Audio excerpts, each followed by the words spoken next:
1955, voici le premier appareil photographique Foujac appelé Instantanex. Alors je vous signale que pour des questions de sécurité et de responsabilité et d'assurance, les appareils exposés ici sont des reproductions et non pas les originaux, mais des reproductions à l'échelle. L'Instantanex est un appareil très simple, au maniement facile, qui permet à un large public de faire des photos de qualité, comme en témoigne cette planche contact réalisée à partir d'un appareil Instantanex et d'un film Foujac noir et blanc.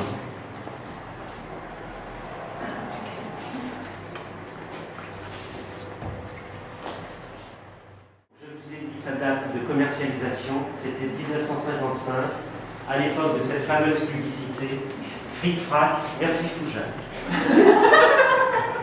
Publicité qui a servi au lancement de l'appareil Instantanex.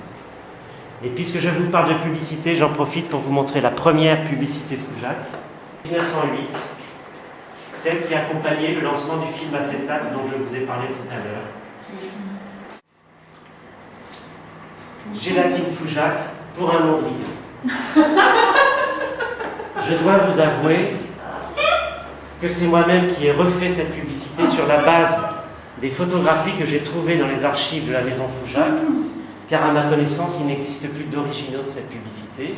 Il faut aussi noter que c'est une des premières publicités qui a été conçue pour être mise sur des caissons lumineux, ce qui, pour des questions de muséographie et de monstration, nous a obligés, au niveau de la Fondation Foujac, à faire une ouverture dans le mur.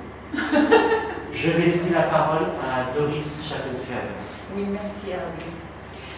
Je vais vous parler donc de mon grand-père Max Schattenferber, qui est à l'origine de ces couleurs absolument merveilleuses.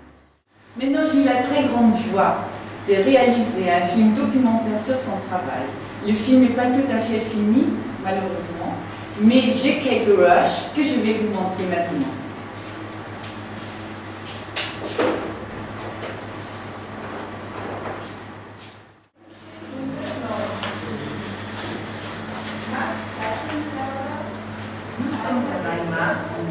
En 1919, Max Schattenferber est l'un des premiers élèves à s'inscrire au Bauhaus. Un événement fortuit va éveiller son intérêt pour les ombres colorées. Lors de la préparation d'une fête, le jeu des lumières et des ombres produites par des ampoules de teintes différentes lui fait découvrir ce phénomène. Avec son ami étudiant Ludwig Hirschfeld-Mack, il approfondit l'étude et les recherches sur ce principe étonnant de la couleur des ombres.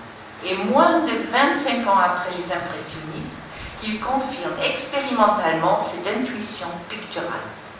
Aujourd'hui, c'est-à-dire en 1925, la distance avec le public est déjà si importante que le travail de certains peintres n'est apprécié que par un groupe très restreint, constitué de spécialistes, de connaisseurs et de quelques artistes peintres qui entretiennent avec cette peinture un rapport formel et esthétique.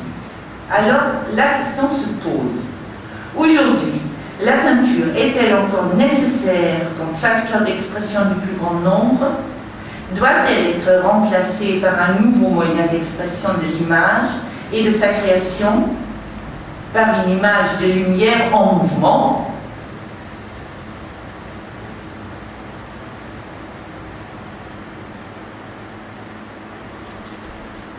Et voilà. Merci beaucoup, Doris. Alors peut-être vous pourriez voir ce documentaire à l'automne sur Arte.